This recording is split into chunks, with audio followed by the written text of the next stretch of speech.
제가 오늘 기도에서도 언급했던 것처럼 2023년 상반기가 어제로 끝이 났습니다. 이제 하반기 첫날을 맞으면서 여러분 마음속에 어떤 소망이 있고 또 어떤 기대가 있는지 한번 살펴보면 좋을 것 같습니다.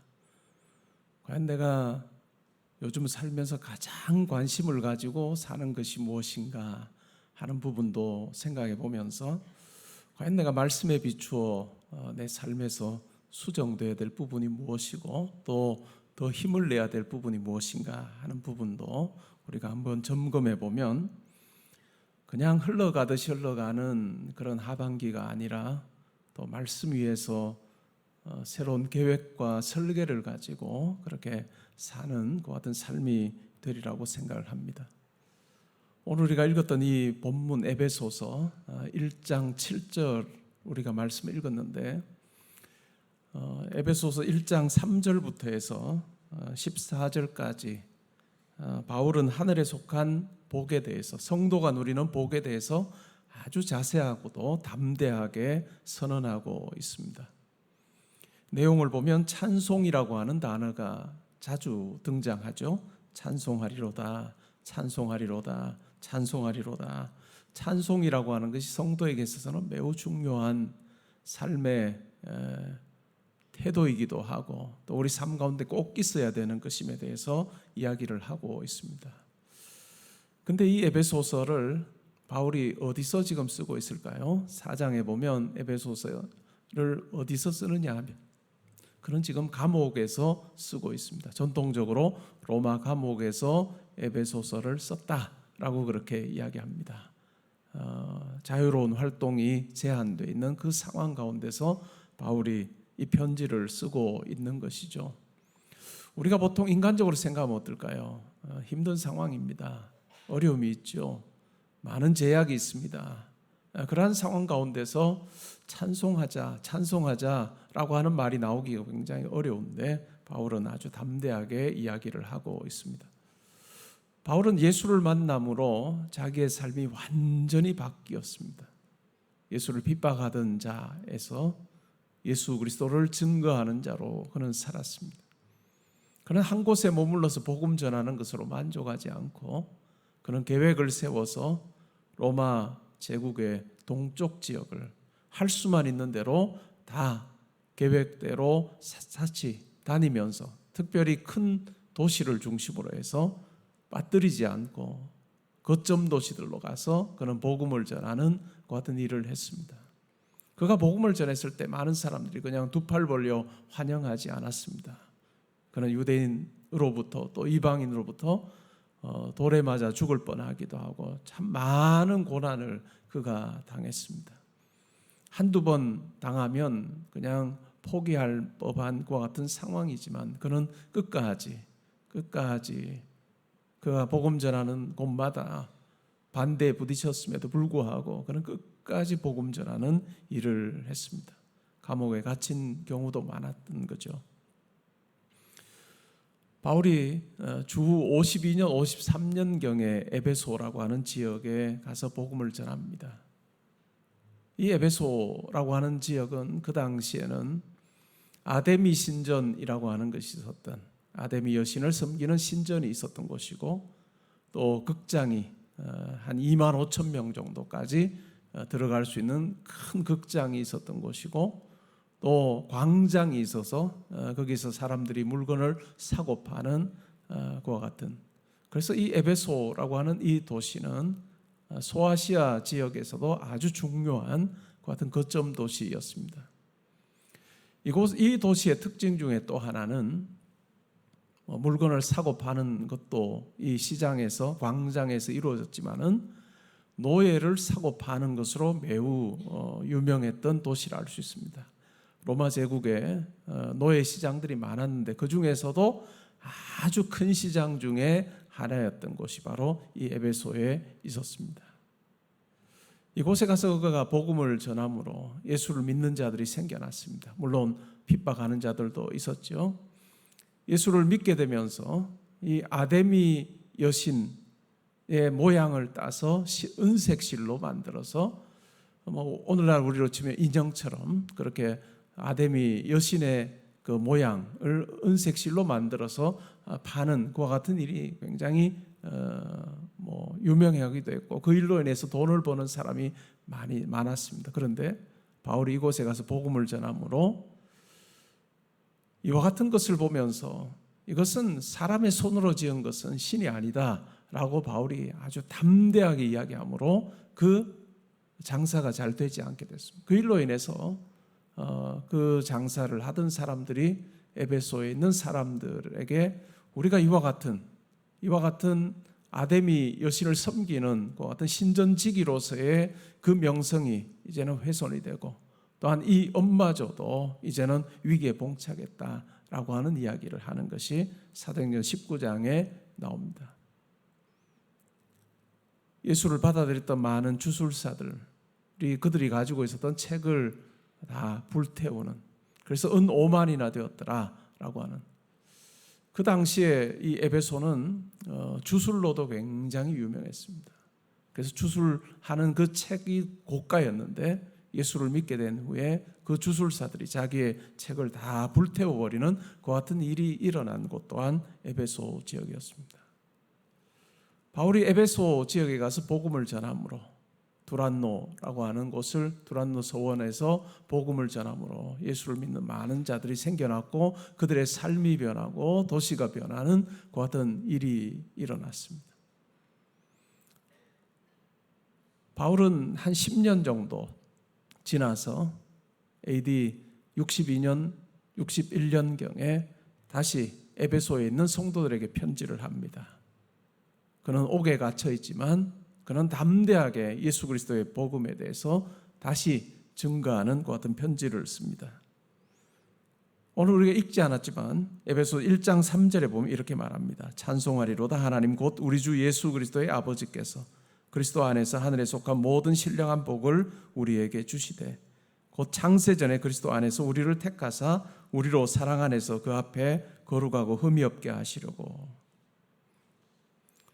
바울은 우리가 누리는 구원이라고 하는 것이 어디로부터 시작되었는가 하는 부분에 대해서 분명하게 이야기합니다. 그것은 바로 하나님께서 창세전에 우리를 선택하셨다라고 하는 말로 시작합니다. 바울이 누리고 있는 그 기쁨과 그 구원의 감격이 어디로부터 시작됐는가 하면 자기의 어떤 수고, 자기의 결단에 의해서 생겨난 것이 아니라 하나님께서 창세전에 그리스도 안에서 나를 택하심으로, 교회를 택하심으로, 성도를 택하심으로 가능하게 되었다라고 하는 분명한 고백을 하고 있습니다. 우리도 이 사실을 잊지 말아야 할 것입니다. 내가 어느 순간, 어느 시점에 예수를 믿었을 것입니다. 누군가의 권유로, 아니면 고민하던 중에 예수에 대한 복음을 듣고 내가 예수를 믿어야 되겠다 생각하고 아마 교회로 발걸음을 옮겼을 것입니다. 그러나 그것이 가능하게 했던 것은 바로 이 에베소서 1장 3절 4절에 나오는 이와 같은 창세전에 하나님께서 저와 여러분을 선택하셨기 때문에, 선택한 우리를 하나님께서 부르시는, 그리고 자기 소유 삼으시는, 너는 내 것이라 소유 삼으시는 것 같은 하나님의 계획하심, 하나님의 부르심, 택하심과 부르심이 있었다는 것을 우리는 기억할 필요가 있습니다.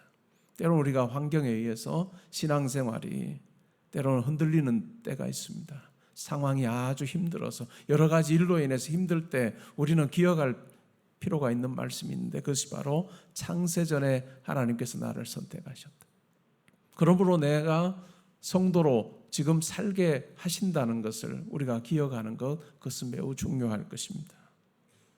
그 다음에 5절에 보면 이렇게 말합니다. 그 기쁘신 뜻대로 우리를 예정하사 예수 그리스도로 말미암아 자기의 아들들이 되게 하셨으니 이는 그가 사랑하시는 자 안에서 우리에게 거저 주시는 바 그의 은혜의 영광을 찬송하게 하려는 것이라. 우리는 그리스도 안에서 그의 은혜의 풍성함을 따라 그의 피로 말미암아 속량 곧 죄사함을 받았느니라.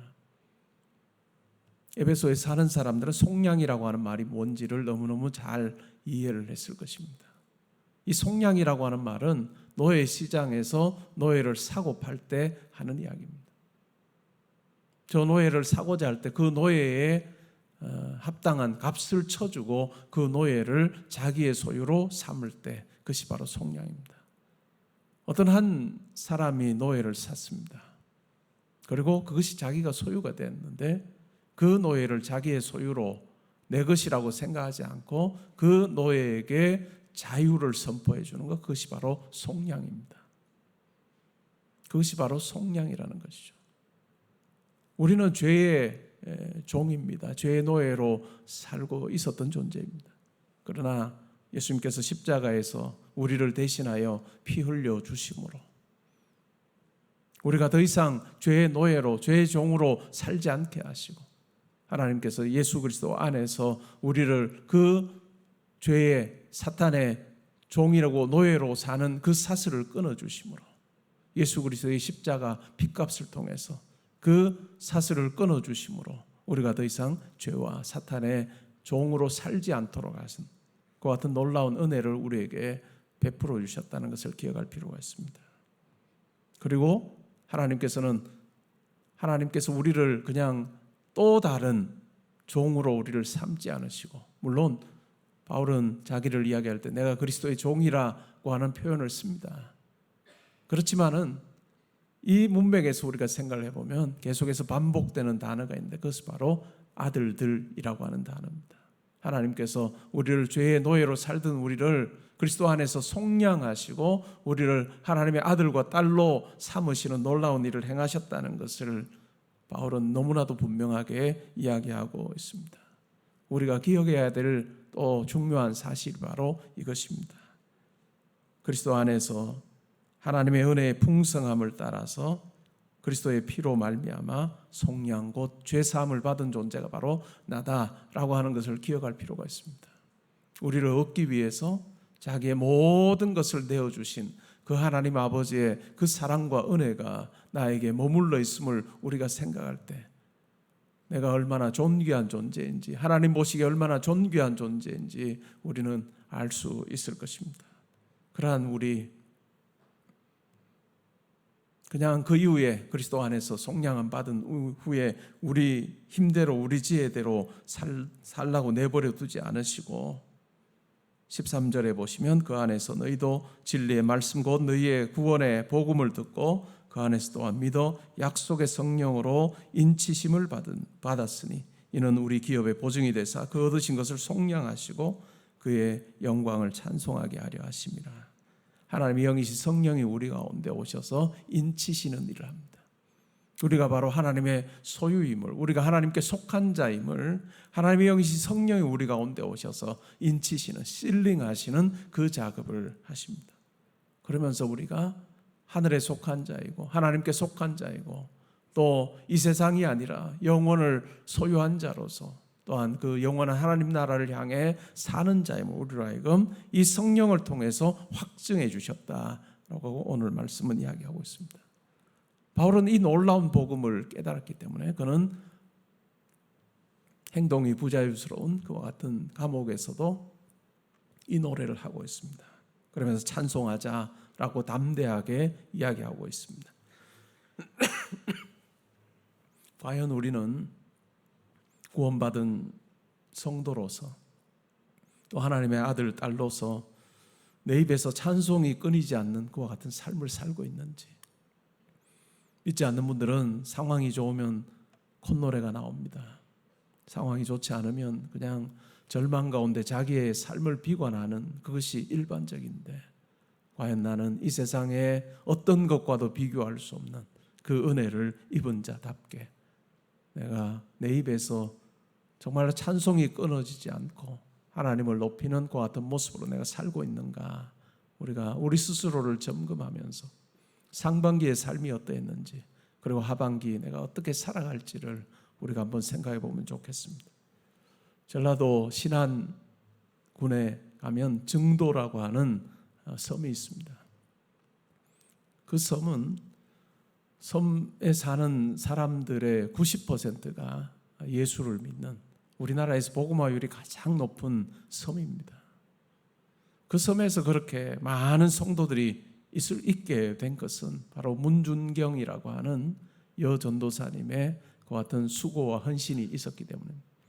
그는 1891년에 태어났고 1950년에 세상을 떠났습니다.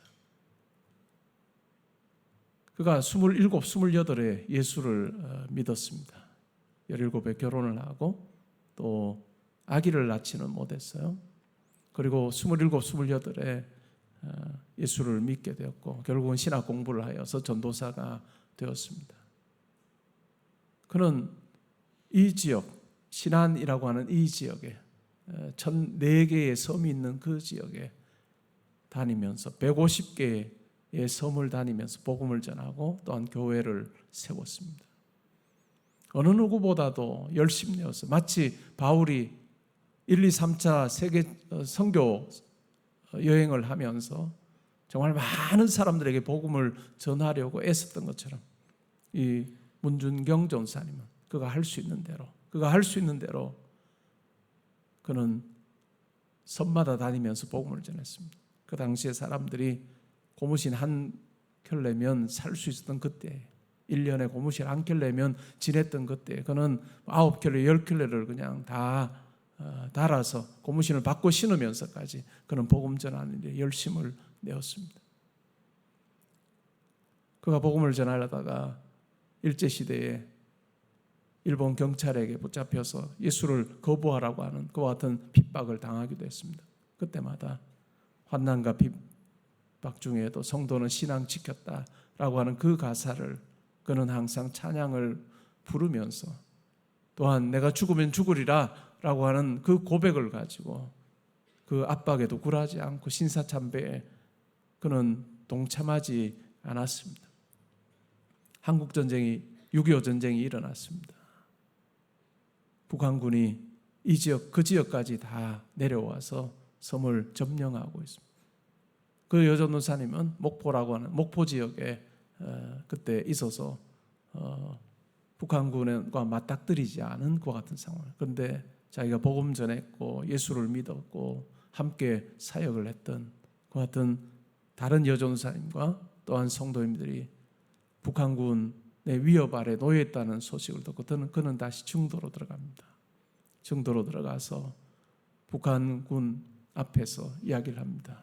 이 사람들은 다 살려주고 나를 죽이고 이 사람들은 살려주라. 나를 죽이고 이 사람들은 살려주라. 북한군이 그 말을 들었습니다. 그러면서 이런 말을 했습니다. 새끼를 많이 낳는 씨암탉 죽여 마땅하다. 그로 인해서 많은 믿는 자들이 생겨났기 때문에 그 말을 하면서 죽창으로 이 문중경 전사님을 찔러서 숨이 붙어 있는 것을 보고 총까지 쏘면서 그렇게 죽였습니다. 그녀가 흘린 그 피가 예수 그리스도의 복음을 전하기 위해서 자기의 생명을 내놓았던 그 어떤 헌신과 수고가 이 섬의 90%의 사람들이 오늘날도 예수를 믿게 했던 중요한 밑거름이 됐고 원동력이 됐다는 것을 우리는 기억할 필요가 있습니다. 오늘날도 그 섬에는 담배를 피는 것이 금지가 되어 있을 정도로 90%의 성도들이 살아가고 있는 땅. 과연 우리의 삶은 어떠한지 한번 살펴보면 좋겠습니다. 나로 인해서 예수 믿게 된 사람이 얼마나 되는가? 나는 사람들 만나면 무슨 이야기하며 살고 있는가? 너 또 그 이야기해? 산 좋아하는 사람들. 너 만나면 산에 대한 이야기 많이 듣네. 너 만나면 음식 이야기 많이 듣네. 좋은 레스토랑 이야기 많이 듣네. 옷 이야기 많이 듣네. 가방 이야기 많이 듣네. 영화 이야기 많이 듣네. 우리가 무엇의 전도사로 살고 있는가? 내가 사람들 앞에 열을 내면서 하고 있는 그 이야기, 그게 과연 뭔가? 오늘 바울의 이 말씀 앞에 우리는 우리 스스로를 한번 더 살펴보면 좋겠습니다. 우리가 죄의 노예로 살던 우리를 하나님께서 예수 그리스도 안에서 우리를 속량하여 주심으로 우리가 하나님의 그 은혜를 찬송하는 자로 우리를 붙들어 주셨다는 것, 불러 주셨다는 것 기억하면 좋겠습니다. 여러분, 2023년 하반기에는 이 하나님의 은혜에 감사하면서 아직 예수를 알지 못하는 자들에게 예수를 전하는 우리가 되면 좋겠습니다. 그래서 우리의 걸어가는 그 걸음이, 우리의 발걸음, 우리의 삶의 궤적이 다른 어떤 것 드러내는 것이 아니라 예수 그리스도의 그 은혜와 사랑, 하나님의 그 사랑을 전하는 것 같은 것이 된다면 하나님께서 우리를 보시면서 기뻐할 것입니다. 상반기보다 하반기에 하나님을 더 기쁘시게 하는 것 같은 삶을 사는 저와 여러분 되시기를 주님의 이름으로 축복합니다. 아멘.